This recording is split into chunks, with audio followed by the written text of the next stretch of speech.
கர்த்தருடைய பரிசுத்த நாமத்திற்கு மகிமை உண்டாவதாக.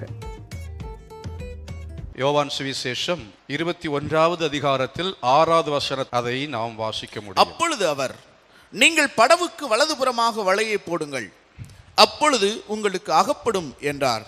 அப்படியே அப்பொழுது உங்களுக்கு அகப்படும். திரளாக ஆண்டவர் நமக்கு அகப்படும்படி அவர் செய்வார். அகப்படுவது என்று சொன்னால் என்ன, கிடைப்பது என்று சொன்னால் என்ன, ரெண்டுக்கும் கொஞ்சம் வித்தியாசம் இருக்கிறது. மாதந்தோறும் 1ஆம் தேதியிலே போய் சம்பளம் வாங்குகிறோம், எனக்கு சம்பளம் அகப்பட்டது நம்ம சொல்லுவதில்லை. 500 ரூபாய் என்று 500 ரூபாய், 50,000 50,000 ரூபாய், அவனுக்கு எவ்வளவு சம்பளம் என்று அவனுக்கு தெரியும், அது அவனுக்கு கிடைக்கிறது. ஆனால் அகப்படுவது என்பது அப்படி அல்ல. இங்கே பேதுரு அவன் கடலிலே போய் வலையை போடுகிறான். வலையை போடும் அந்த இடத்திலே அவருக்கு கட்டாயம் கிடைக்கும், அன்றைக்கு கிடைக்கும் என்பது நிச்சயம் கிடையாது. கிடைக்கலாம், கிடைக்காம போகலாம். அதெல்லாம் யார் கையில் இருக்கிறது? கர்த்தர் கையில் தான் இருக்கிறது. சம்பளம் கிடைக்கிறது ஆண்டவர் கையில் தான், இல்லைன்னு இல்லை. ஆனால் அதுக்கும் இதுக்கு வித்தியாசம் என்னென்னா, கடலுக்கு போகிறவனுக்கு அகப்படும், அகப்படலைன்னா அகப்படாது.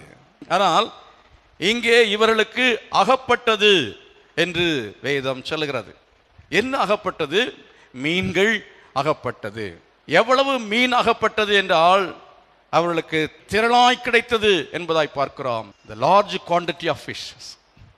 அதாவது திரள் என்று சொன்னால், ஆண்டவர் நம்மை ஆசீர்வதிக்கும் பொழுது, கர்த்தர் நமக்கு கொடுக்கிற சமயத்தில் தேவன் நமக்கு ஆண்டவர் அளவையும் என்ன செய்கிறார்? அதிகமாக கொடுக்கிறார். அளவிலும் அதிகமாய் நம்மை ஆசீர்வதிக்கிறவராக இருக்கிறார். இன் குவாண்டிட்டி, அளவிலும் தேவன் நம்மை அதிகமாய் ஆசீர்வதிக்கிறவர். இப்போ இருக்கிற சம்பளத்தை விட இன்னும் அதிகமாய் சம்பளம் அதிகப்படுத்துவதற்கு கர்த்தரால முடியும். நம்புறீங்களா? தேவன் உதவி செய்வார். இப்போ உங்களுக்கு ஆண்டவர் தந்திருக்கிற நன்மைகள் ஒருவேளை ஒன்றுமில்லாமல் இருக்கலாம். கர்த்தர் திரளாய் உங்களுக்கு ஆண்டவர் தருவதற்கு அவர் வல்லமை உள்ளவர். அது மாத்திரமல்ல, அந்த வசனத்தில் நீங்கள் படிக்கிற சமயத்தில் பெரிய மீன்கள் என்று சொல்லப்பட்டிருக்கிறது. பெரிய மீன்களாக இருந்தது. Not only in quantity but also in quality. தேவன் நம்மை ஆசீர்வதிக்கிற சமயத்தில் தேவன் நம்மை அளவில் மாத்திரமல்ல, அவர் தரத்திலும் நம்மை ஆசீர்வதிக்கிற தேவனாக இருக்கிறார். தேவனுடைய ஆசீர்வாதம் என்பது உலக பிரகாரமானதும் ஆவிக்குரிய ஆசீர்வாதமானதாக இருக்கிறது. தேவன் நம்மை ஆசீர்வதிக்கிற வேளையிலே தரமுள்ள ஒரு வாழ்க்கையை நமக்கு தருகிறார். தரமுள்ள ஆசீர்வாதமான காரியங்களை, நன்மைகளை நம்முடைய வாழ்க்கையில் அவர் தருகிறவராக இருக்கிறார். தேவன் நமக்கு நல்ல வரங்களை தருகிறார்.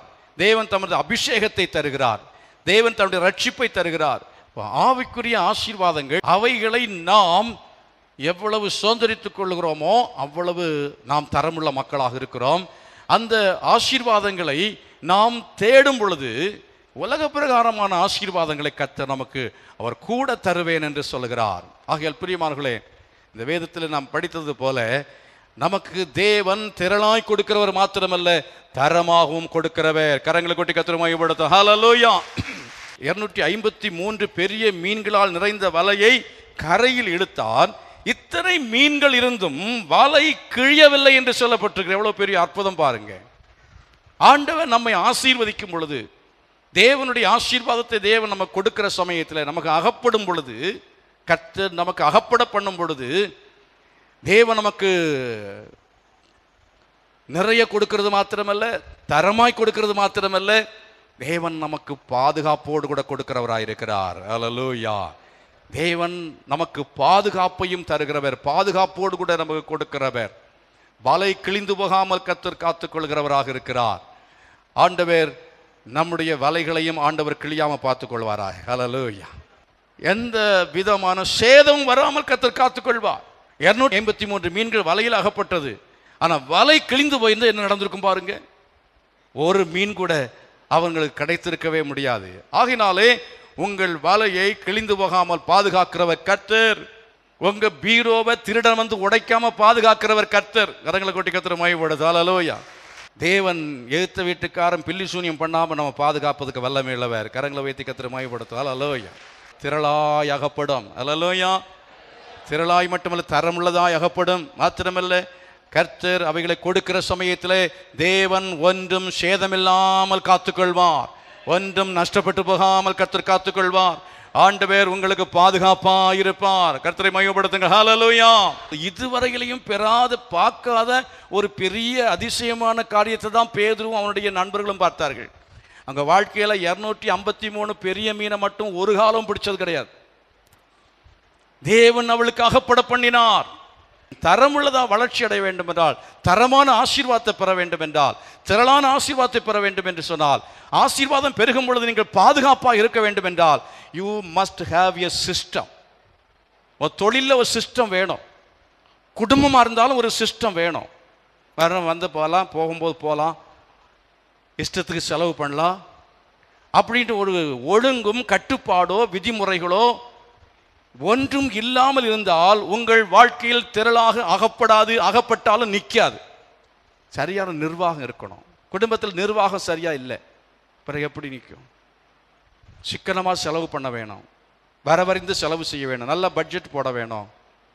நன்றாக நீங்கள் அதை ஒழுங்காக செய்தால் மாத்திரமே ஆண்டவர் உங்களை மேலும் மேலும் ஆசீர்வதிப்பார். சின்ன காரியத்தில் நீங்கள் ஒழுங்காக இருந்தீங்கன்னா உங்களை கம்பெனி மேனேஜராக மாற்றுவார். கம்பெனி மேனேஜரை ஒழுங்காக இருந்தீங்கன்னா உங்களுக்கு ஓனராக மாற்றுவார். ஒரு மனுஷன் சுயநலமாகவே மட்டும் வாழாமல் அவன் ஏதாவது பிரயோஜனமான காரியங்களை செய்ய வேண்டும் என்கிற நிலைமையில் இருக்கிறான் பாருங்க, அவனுடைய வாழ்க்கையில் கர்த்தர் திரளாய் அகப்பட பண்ணுவார், மேலும் மேலும் அகப்பட பண்ணுவார். ஆண்டவர் அவர்களை தரமுள்ள ஆசீர்வாதத்தை கொடுத்து ஆசீர்வதிப்பார். தேவன் அவர்களுக்கு சேதம் வராமல் பாதுகாப்பதற்கு அவர் வல்லமுள்ள தேவனாக இருக்கிறார். கரங்களை கொட்டி ஆண்டவரை மகிமைப்படுத்துங்கள். ஹல்லேலூயா. 2வது வசனத்தில் நீங்க படிக்கிறதான சமயத்தில் அங்க அவருடைய நண்பர் குழுவை பற்றி சொல்லப்பட்டிருக்கிறது. யாருடைய நண்பர் குழு? பேதுருவுடைய நண்பர் குழு. ஒரு கூட்டம் ஆட்கள் அவனுக்கு இருந்தாங்க. அந்த கூட்டத்தோடு அவன் அங்கே ஒரு இடத்துல அவன் கூடி இருக்கிறான். அவன் கூடியிருந்து என்ன பேசியிருக்கவங்க இங்கே கூடுனதுக்கு காரணம் என்னன்னு சொல்லப்படலை. நான் இப்படி கெஸ் பண்ணுறேன், எல்லாரையுமே அவங்க மனைவிமார் துரத்தி விட்டாங்க. ஆகவே எல்லாரும் சேர்ந்து என்ன செய்கிறாங்கன்னா, மனைவிகளால் புறக்கணிக்கப்பட்ட இவர்கள் ஒரு இடத்துல கூடி உட்கார்ந்து ஒருத்தர் பேச, ஐயா உன் மனைவி இப்படி திட்டுறாயா, பருப்பு வீட்டில் இல்லை நீ பருப்பு வாங்கிட்டு வேணா என்ன செய்வேன், 2 இல்லைன்னு பண்ணி போடுவேன். அரிசி இல்லை, 3 நாள் அரிசி இல்லை, எண்ணெய் இல்லை, பிள்ளைகள்லாம் பட்டினியாக இருக்கு, ஃபீஸ் கட்டுறதுக்கு வழி இல்லை. பேதுரு யோசிச்சு பார்க்குறான், இயேசு கிறிஸ்து இருந்திருந்தான்னா போய் கேட்டிருக்கலாமே. ஒரு சமயத்தில் இயேசு கிறிஸ்துவுக்கு அவருக்கு டேக்ஸ் கட்டலை. அவர் டேக்ஸ் கட்டினா என்ன, கட்டா போனா என்ன, ஒருத்தனும் கவலைப்படலை. ஆனால் பேதுருவுக்கு ஞாபகம் வந்துச்சு, இந்த வருஷத்தில் டேக்ஸ் கட்ட வேண்டிய டைம் ஆச்சு, ஏசு கிறிஸ்துவுக்கு டேக்ஸ் கட்டணுமே, இல்லைன்னா அவருக்கு ஃபைன் போட்டுருவான், இல்லைன்னா அரெஸ்ட் பண்ணிடுவானே. ஆண்டவர் இயேசு மேல் அவ்வளோ கரிசனை, அவ்வளோ அக்கறையோடு கூட போய் இயேசு கிறிஸ்துவிட சொல்ல, இயேசுவே வரி கட்டணுமே, என்ன பண்ணுறது, வரி கட்டுறதுக்கு பணம் இல்லை, என்ன செய்வது? இயேசு கவலைப்படவில்லை. இயேசு என்ன செய்தார் தெரியுமா? நீ ஒரு தூண்டில் எடுத்துகிட்டு போ, வலையை எடுத்துகிட்டு போ சொல்ல, வலையை எடுத்து போனால் அப்படியே போயிடுவான்னு ஆண்டவர் தெரியும். அதனால் வேறு தூண்டில் எடுத்துகிட்டு போ, நீ விட்ட வலையை மறுபடியும் எடுக்க வேண்டாம். எதை விட்டாயோ விட்டதை திரும்ப எடுக்காதே. விட்ட உலக வேலையை நீ திரும்ப எடுக்க வேண்டாம். ஊழியத்துக்கு வந்து விட்டாய், கலப்பையின் மேல் கை வைத்து பின்னிட்டு பார்க்கிற எவனும் தேவ ராஜ்யத்துக்கு தகுதி உள்ளவன் அல்ல. வேலையை விட்டு திரும்ப வேலைக்கு போகக்கூடாது. ஊழியத்துக்கு வந்துட்டு அவ்வளோதான், அதுக்கு பிறகு கஷ்டம் வந்துச்சுன்னு சொல்லி திரும்ப அந்த வேலைக்கு போகக்கூடாது. ஆண்டவர் தூண்டில் எடுத்துகிட்டு போடு, ஒரு மீன் கிடைக்கும், அந்த மீன் வாயை திறந்துப்பார், திறந்து பார்த்தா ஒரு வெள்ளிப்பணம் இருக்கும். அந்த வெள்ளிப்பணத்தை எடுத்து உனக்கும் எனக்கும் அதை செலுத்து அப்படின்னு ஆண்டவர் சொன்னார். கரங்களை வைத்து ஆண்டவர் மகிமைப்படுத்துமா? ஆண்டவர் மேலே கரிசனை நமக்கு இருந்திருந்தா, ஆண்டவர் ஊழியத்தில் உள்ள காரியங்கள், ஒரு தேவை ஆண்டோட ஊழியத்துக்கு வருகிறது, இயேசுவுக்கு ஒரு தேவை வருகிறது என்பதை யார் உணர்கிறானோ, யார் உணர்ந்து அதற்காக கரிசனை, அவனுக்கு இல்லை என்று சொன்னாலும் ஐயோ இல்லையே என்ன செய்வது என்று எவன் யோசிக்கிறானோ, அப்படி கர்த்தருடைய ஊழியத்தில் கரிசனை உள்ளதான, கர்த்தர் மேல் கரிசனை உள்ளதான ஒரு மனிதனை ஆண்டவர் திரளாய் ஆசீர்வதிக்கிறவர். ஆண்டவர் மேல கரிசனை உள்ளவன் மேல கர்த்தர் கரிசனை உள்ளவராக இருப்பார். அவனுக்குரியதான வரிப்பணத்தையும் கட்டும்படி கர்த்தர், அவனுக்கு அந்த வெள்ளிப்பணத்தை கிடைக்கும்படி கர்த்தர் உதவி செய்தார். மற்ற 12 பேரை பற்றி அங்கே சொல்லப்படவில்லை. அவரை குறித்து கரிசனை அடைந்ததான பேதுருவுக்கும் வரி செலுத்தப்பட்டது. ஊழியத்தின் மேல் கரிசனை உள்ள உங்கள் வரியை கர்த்தர் பார்த்து கொள்வார். உங்கள் பிள்ளைகளுடைய தேவையை கர்த்தர் பார்த்து கொள்வார். உங்கள் திருமண செலவை கர்த்தர் பார்த்து கொள்வார். வீட்டு வாடகை கர்த்தர் பார்த்து கொள்வார். எத்தனை பேர் விசுவாசிக்கிறீங்க? நீங்கள் கர்த்தருக்காக கவலைப்பட்டால் கர்த்தர் உங்களுக்காக என்ன செய்வார்? அவர் கவலைப்படுவார். ஆர்கனைசேஷன் இப்போ என்ன செய்ய ரன் ஆகலை. இப்போது இந்த பணம் பட்டுவாடா பண்ண டிபார்ட்மெண்ட் க்ளோஸ். பணம் இல்லை, மாத்திரமில்லை பணம் கொடுத்துட்டு இருந்த ஆளே உலகத்தில் இல்லை. அவன் தற்கொலை செய்து மரித்து போனான், யூதாஸ் காரியோத். அவங்ககிட்ட தான் வழக்கமாக போய் பணம் வாங்குறது. இப்போ இயேசு கிறிஸ்துவும் அவர் இங்கே பூலோக ஊழியத்தில் இல்லை. ஸ்தாபனத்தை இப்போ க்ளோஸ் பண்ணியாச்சு. பணம் எல்லாம் இப்போ என்ன செய்யலை, டிரான்சாக்ஷன் ஒன்றுமே கிடையாது. கம்பெனி இழுத்து போன பாடு, ஃபேக்ட்ரி இழுத்து போன பாடு என்ன பண்ணுவீங்க? இந்த ஒரு நெருக்கடியில் என்ன பண்ணுவீங்க? எப்படி இருக்கும் யோசனை பண்ணி பாருங்கள். வேலை இல்லைன்னா உங்களுக்கு முதல் எதிரி யாருன்னு ஆம்பளைங்கிட்ட கேட்குறேன். வேலை இல்லை என்றால் மாதந்தோறும் சம்பளம் வரவில்லையால் உங்கள் முதல் எதிரி யார்? சொல்ல மாட்டீங்க. ஏன்னா மத்தியானம் சாப்பாடு கிடைக்காது. வேலை இல்லைன்னா முதல்ல கல்லெடுத்து அடிக்கிறது மனைவி தான். சும்மா ஒரு குத்து மதிப்பில் சொல்லலை, பைபிளில் சொல்லியிருக்கு. யோபு எல்லாவற்றையும் இழந்து போனான். எல்லாவற்றையும் இழந்து போன ஒருபாடு மனைவி யோபிடத்தை சொல்கிறாள், இனி நீ இருந்து உனக்கு பிரயோஜனம் இல்லை, நீ இருக்கிறதும் சரி செத்து போனாலும் ஒன்று தான், நீ இந்த உலகத்தில் பாரமாக இருக்க வேண்டாம், எனக்கு நீ பாரமாக இருக்க வேண்டாம், சீக்கிரம் செத்து போனான். வேலை இல்லை, பிரயோஜனம் இல்லைன்னா இந்த உலகத்தில் நம்ம ஒருத்தரும் மதிக்க மாட்டாங்க. ஒரு பைசாவுக்கும் பிரயோஜனம் கிடையாது. வீட்டிலேருந்து மனைவிமார் வெளியே தள்ளிடுவாங்க. காசு இருக்கிறத தான் ஆம்பளைங்களுக்கு மதிப்பு. அதனால் ஜாக்கிரதையாக என்ன செய்யணும்? உழைச்சி குடும்பத்தை காப்பாற்றணும். அல்லேலூயா. நம்ம நல்லா உழைச்சி அவங்கள காப்பாற்றணும், மரியாதையை காப்பாற்றணும். மரியாதையை காப்பாற்றினா கடைசி வரை நல்லா உழைச்சி என்ன செய்யணும்? சம்பாத்தியத்தை வைத்துக்கொள்ள வேண்டியது அவசியம். இவங்களுக்கு பெரிய சிக்கல் என்னென்னா, ஊழியம்னு சொல்லி ஊழியத்தை நம்பி போன இவர்களுடைய வாழ்க்கையில் இப்பொழுது என்னடா ஒரு பெரிய நெருக்கடி வந்திருக்கிறது. ஆண்டவர் ஒன்றுமே சொல்ல மாட்டேங்க, ஒன்றுமே சொல்லலை. ஆண்டவர் பேசாமல் போயிட்டார். பேங்கில் கொஞ்சம் பணத்தை போட்டுட்டு போனாரா? இல்லை. நான் போன பிற்பாடு உங்களுக்கு நான் என்ன செய்வேன்? பரிசுத்த ஆவியை நான் அனுப்புவேன். அதுதான் ஆண்டவர் சொன்ன ஒரே ஒரு வார்த்தை, வாக்கு தத்தம். கொஞ்சம் பணத்தை அனுப்புவேன்னு சொல்லியிருந்தால் நிம்மதியாக இருந்திருக்கும். நான் போன பிறகு உங்களுக்கு மாதந்தோறும் கொஞ்சம் பணத்தை அனுப்புவேன் சொன்னாரா? இல்லை, பரிசுத்த ஆவி அனுப்புவேன்னு சொன்னார். இவர்கள் பார்த்தார்கள், ஒன்றும் வழி இல்லை. கடைசியாக என்ன செய்யறது? நெருக்கடியில் சிக்கி தவிக்கிறார்கள். குடும்பத்தில் சாப்பிட்டு பல நாட்கள் ஆகிறது. வீட்டுக்கு சொந்தக்காரன் வாடகைக்காரன் வாடகை கொடுக்க முடியல, வீட்டை காலி பண்ண சொல்கிறான். நெருக்கடியின் மேல் நெருக்கடி, நெருக்கத்தின் மேல் நெருக்கம். குடும்பத்தில் அப்படிப்பட்ட சூழ்நிலைகள் இருக்கலாம். வீட்டை காலி பண்ண சொல்லலாம், ஃபீஸ் கட்ட முடியாதனால பள்ளிக்கூடத்துலேருந்து பையனை வெளியே அனுப்பலாம். இன்னும் எத்தனையோ தேவைகளுக்கு நீங்கள் முடியாதபடி நெருக்கத்துக்குள்ளே இருக்கலாம். கடன்காரங்க நெருக்கி கொண்டு இருக்கலாம். ஊருக்கே வர முடியாமல் இருக்கலாம். வீட்டுக்குள்ளே நீங்கள் வர முடியாமல் இருக்கலாம். அப்படிப்பட்ட நெருக்கத்துக்குள்ளே நீங்கள் இருப்பீர்கள் என்று சொன்னால், இன்றைக்கு கர்த்தருடைய ஆவியானவர் சொல்லுகிறார், அடுத்த லெவலில் உங்களுக்கு கர்த்தர் ஒரு பெரிய ஆசீர்வாதத்தை வச்சிருக்கிறாங்கிறத மறந்து போகவே வேண்டாம். நெருக்கப்படுகிற சமயத்திலே நாம் சோர்ந்து போக வேண்டிய அவசியம் இல்லை. நெருக்கப்படுகிற சமயத்திலே நாம் விசுவாசத்தில் தளர்ந்து போகக்கூடாது. நெருக்கப்படுகிற சமயத்திலே நாம் கவலைப்பட்டு ஒரு தவறான தீர்மானத்திற்கு முடிவுக்கு வந்துவிடக்கூடாது. என்ன செய்தால் தெரியுமா? ஒரு தவறான தீர்மான முடிவு என்ன? ஊழியம் செய்து பிரயோஜனம் இல்லை. ஊழியம் நமக்கு உதவி செய்யாது. ஊழியத்தினாலே நாம் போஷிக்கப்பட முடியாது. ஆகவே உலக வேலைக்கு சென்று விடலாம் என்று சொல்லி மறுபடியும் வலையை எடுத்துக்கொண்டு மீன் பிடிக்க போகிறேன் என்று இவர்கள் மீன் பிடிக்க புறப்பட்டு போனார்கள். மீன் பிடிக்க புறப்பட்டு போனதான இவர்கள் ராம் முழுவதும் பிரயாசப்பட்டு அதற்கு பிறகு அவர்களுக்கு ஒன்றும் கிடைக்கவில்லை. அந்த சந்தர்ப்பத்தில் இயேசுவானவர் கரையிலே வந்து நிற்கிறார். பிள்ளைகளை புசிப்பதற்கு ஏதாகிலும் இருக்கிறதா என்று கேட்கிறார். ஒன்றுமில்லை என்று சொல்லுகிறார்கள். அப்பொழுதுதான் சொல்கிறார், ராம் முழுவதும் பிரயாசப்பட்டோம், ஒன்றும் கிடைக்கவில்லை என்று சொல்கிறார்கள். ஆண்டவர் இயேசு சொல்கிறார், வலது புறத்திலே வலையை போடு என்று சொன்ன பொழுது அவர்கள் வலது பக்கத்திலே வலையை போட்டார்கள். கரங்களை உயர்த்தி ஆண்டவர் மையப்படுத்துங்கள். வலது பக்கத்திலே வலையை போட்டார்கள். உங்களுடைய ஆசீர்வாதம் வலது பக்கத்தில் இருக்கிறது. உங்கள் ஆசீர்வாதம் மிக பக்கத்தில் இருக்கிறது. ஆண்டவர் மிக அருகிலே வைத்திருக்கிறார். எங்கெங்கேயோ தேடி இருப்பீங்க, ஒரு மாப்பிள்ளைக்காக பக்கத்தில் இருக்கும். அல்லேலூயா. ஆண்டவர் அகப்படும்படி செய்வார். எங்கெங்கேயோ தேடி இருப்பீங்க, இந்தியா முழுசும் வேலைக்கு தேடி இருப்பீங்க, சேலத்துக்குள்ளே ஒரு நல்ல கம்பெனியை கற்று வச்சிருப்பார். என் தேவனால் கூடாத காரியம் ஒன்றுமே இல்லை. அல்லேலூயா. ஆண்டவர் வலது புறத்தில் போடுன்னு சொன்னார். வலது புறத்தில் போட்டார்கள்.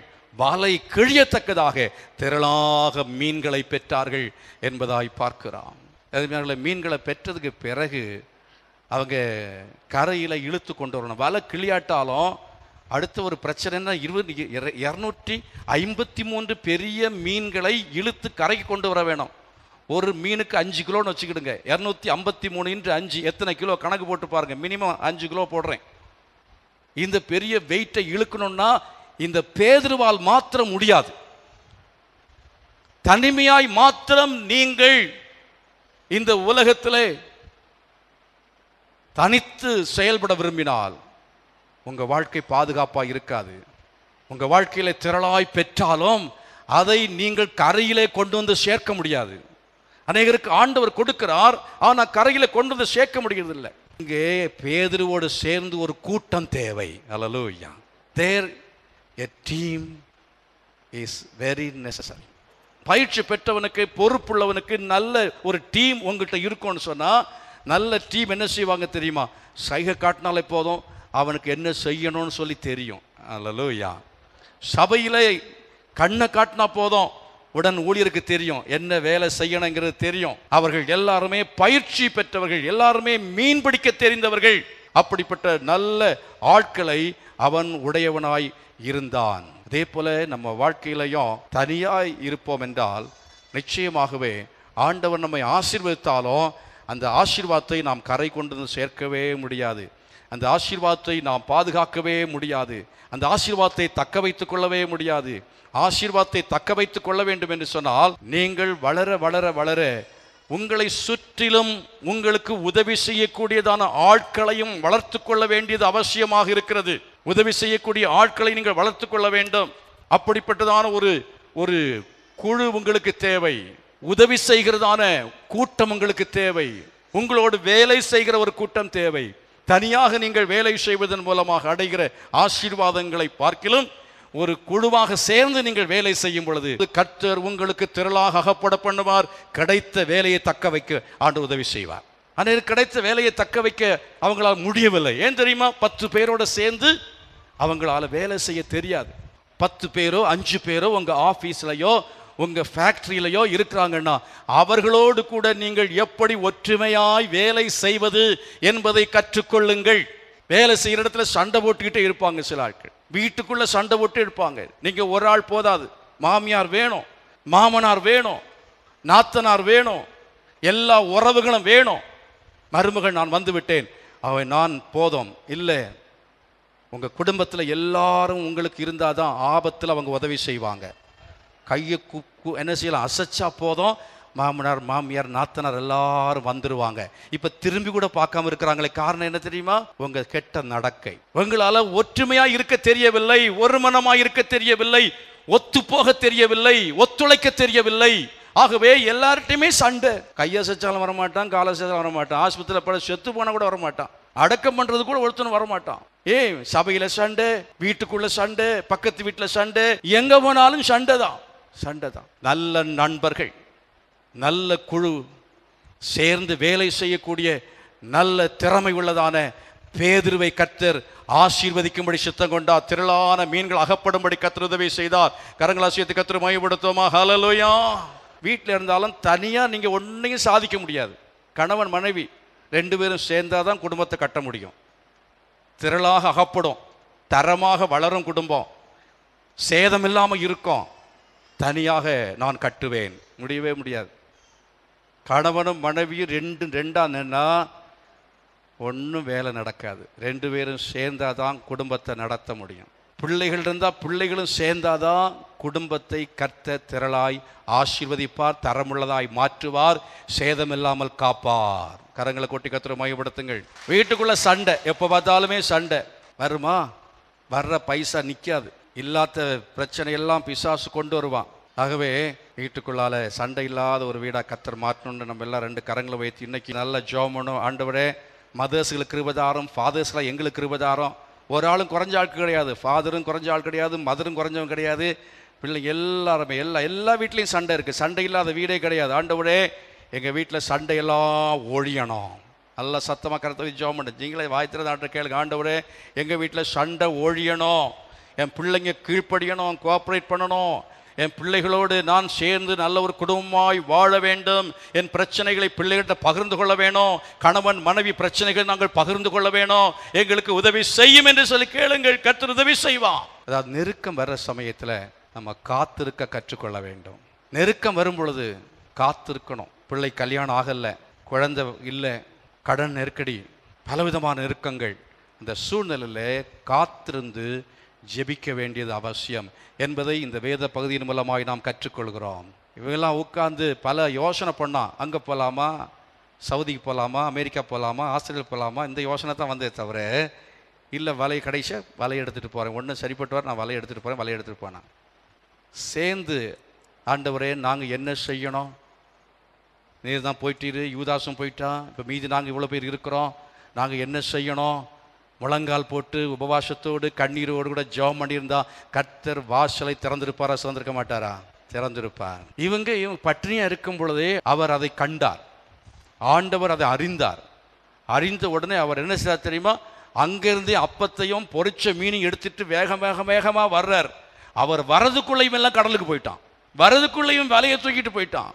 ஆண்டவர் உங்கள் தேவையை முன்பதாகவே அறிந்து அவர் தேவையை ஆயத்தப்படுத்தி கொண்டு வருகிறவராய் இருக்கிறார். அவர் மீன் மாத்திரமல்ல, அப்பத்தையும் ஆயத்தப்படுத்துகிறவர். மீன் என்றால் உலக பிரகாரமான ஆசீர்வாதம் என்று வைத்துக் கொள்ளுங்கள். அப்பம் என்றால் ஆவிக்குரிய ஆசீர்வாதம். உலக பிரகாரம் ஆசீர்வாதத்தை நீ தேடுகிற சமயத்தில் கர்த்தருடைய ஆவிக்குரிய ஆசீர்வாதத்தை குறித்தும் கரிசனை உள்ளவராக ரெண்டையும் கையில ஏந்தி கொண்டு ஒரு தாயை போல தேடி வருகிறவராக இருக்கிறார். இயேசு நம்முடைய தேவைகளை அறிந்திருக்கிறார். வீட்டில் பிரச்சனை என்பது ஆண்டவருக்கு தெரியும், கடன் பிரச்சனை ஆண்டவருக்கு தெரியும், வியாதி பிரச்சனை ஆண்டவருக்கு தெரியும், ஆஸ்பத்திரியிலே பணம் செலுத்த முடியாது அந்த நெருக்கமான சூழ்நிலை கர்த்தருக்கு தெரியும். ஒரு நிமிடம் கண்ணை மூடி ஆண்டவர் சமூகத்தில் ஜெபம் பண்ணா, ஒரு அரை மணி நேரம் முழங்கால் படி போட்டால் தேவனாகிய கர்த்தர் அற்புதமாய் அகப்பட பண்ணுவார். தேவையை அறிந்திருக்கிற கர்த்தர் நமக்கு இருக்கிறார். அவசரப்படுகிறோம், அவசரப்பட்டு தான் நம்ம அநேக இடங்களில் மாட்டிக்கொள்கிறோம். வலை எடுத்துட்டு ஓடக்கூடாது, ஊழியத்தை விட்டு ஓடக்கூடாது, இருக்கிற சபையை விட்டு ஓடக்கூடாது, இருக்கிற ஊரை விட்டு ஓடக்கூடாது, இருக்கிறத விட்டு ஓடக்கூடாது. பொறுமையாய் காத்து ஆண்டவரே என்ன செய்ய வேண்டும் என்று கேட்கும் பொழுது கர்த்தர் நம்மோடு பேசுகிறவராக இருக்கிறார். ஆண்டவர் கேட்கிறார். ஆண்டவர் வயிறு நிறைய சாப்பாடு கொடுத்து 253 பெரிய மீன்களையும் வலை கிழியத்தக்கதாக கொடுத்த பிறகு அவன் வந்து கையை கட்டிட்டு நிற்கிறான். யாரு? பேதுரு. யாருக்கு முன்னால?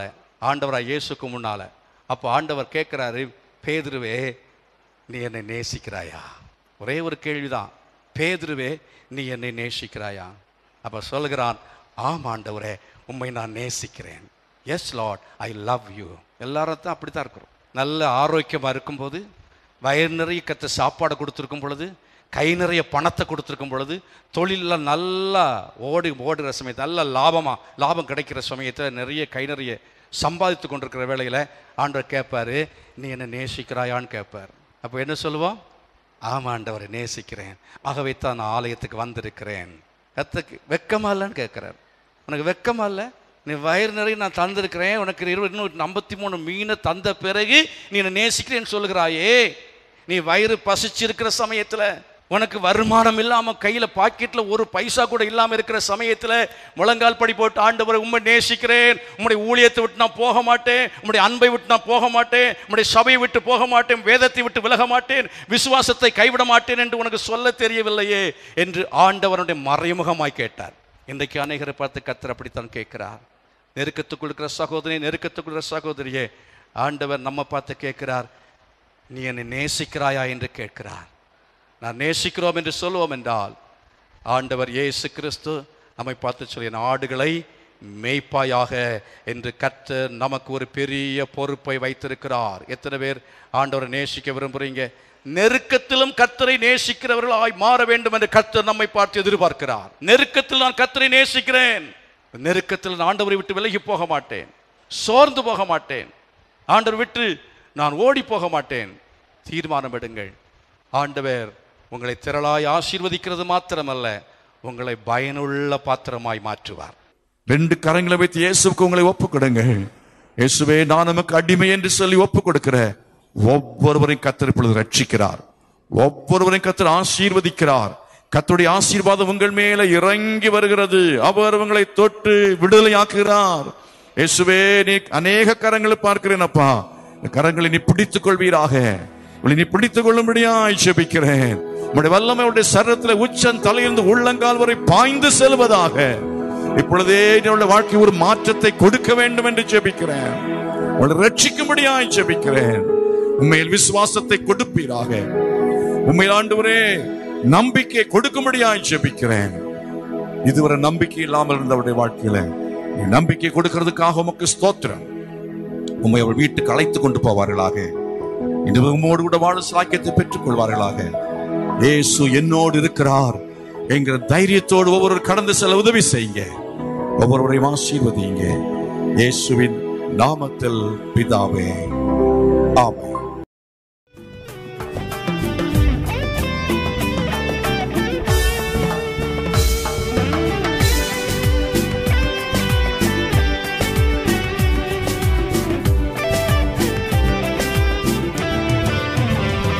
ஆனந்தம் கொள்ளுவேன் அன்பர் இயேசுவிலே, எந்தன் பாவங்கள் போக்கியதா. அற்புத இயேசுவை என்றும் துதித்திடுவேன், எந்தன் ஜீவியம் மாற்றியதா. அற்புத இயேசுவை என்றும் துதித்திடுவேன், எந்தன் ஜீவியம் மாற்றியதா. நான் புகழ்ந்திடுவேன் அவர் நாமமதை, நன்றி நிறைந்த நல்லிதயமுடன். ஆயுட்காலமெல்லாம் துதி பாடிடுவேன், நன்றி மறவாமல் மனதுடனே. ஆயுட்காலமெல்லாம் துதி பாடிடுவேன், நன்றி மறவாமல் மனதுடனே.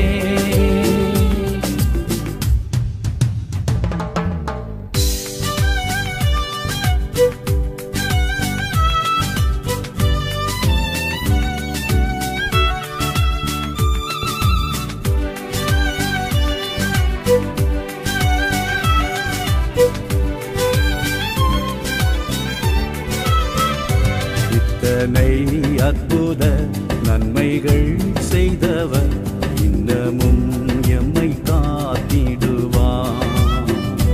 அத்தனை நாட்களும் எம்மை நடத்திடவே கர்த்தர் இயேசுவே முன் செல்கிறார். அத்தனை நாட்களும் எம்மை நடத்திடவே கர்த்தர் இயேசுவே முன் செல்கிறார். நான் புகழ்ந்திடுவேன் அவர் நாமமதை, நன்றி நிறைந்த நல்லிதயமுடன். ஆயுட்காலமெல்லாம் துதி பாடிடுவேன், நன்றி மறவாமல் மனதுடனே.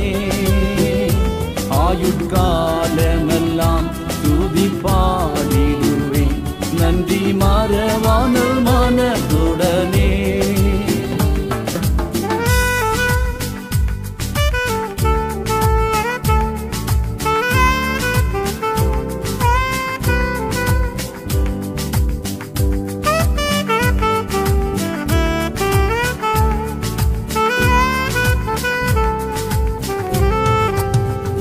சோர்ந்திடும் வேளைகள் எம்மை தேற்றிடவே இந்தவர் தேவ ஆவியம்மில். நேர்ந்திடும் துன்ப துயரமாம் வேளைகளில் நேசர் கிருபைகள் அளித்திடுவார். நேர்ந்திடும் துன்ப துயரமாம் வேளைகளில் நேசர் கிருபைகள் அளித்திடுவார். நான் புகழ்ந்திடுவேன் அவர் நாமமதை, நன்றி நிறைந்த நல்லிதயமுடன். ஆயுட்காலமெல்லாம் துதி பாடிடுவேன், நன்றி மறவாமல் மனதுடனே. ஆயுட்காலமெல்லாம் துதி பாடிடுவேன், நன்றி மறவாமல் மனதுடனே.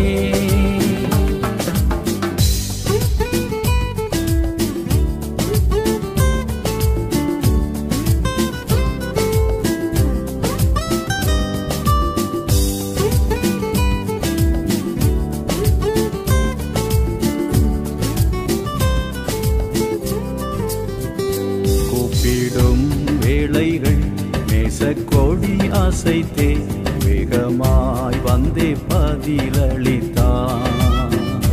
தப்பிடும் வழிகள் எந்த ஆபத்தினில் வேத வசனத்தால் நடத்திடுவார்.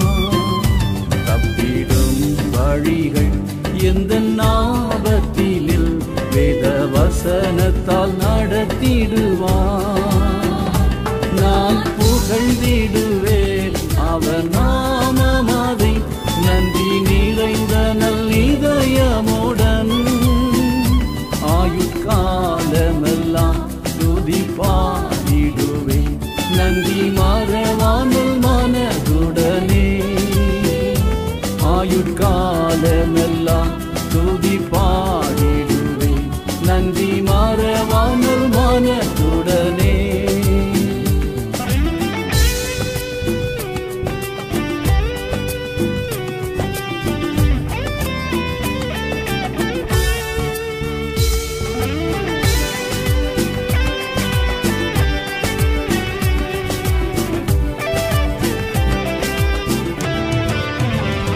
பற்பல சோதனை எம்மை சூழ்ந்திட்டதால் நற்பலன் வாழ்வில் பரிசுத்தமே. சியோனை எமக்காய் கட்டி வெளிப்படுவார் சேவன் தரிசிக்க தூய முகம். சியோனை எமக்காய் கட்டி வெளிப்படுவார் சேவன் தரிசிக்க தூய முகம். நான் புகழ்ந்திடுவேன் அவர் நாமமதை நன்றி நிறைந்த நல்லிதயமுடன். ஆயுட்காலமெல்லாம் துதி பாடிடுவேன் நன்றி மறவாமல் மனதுடனே.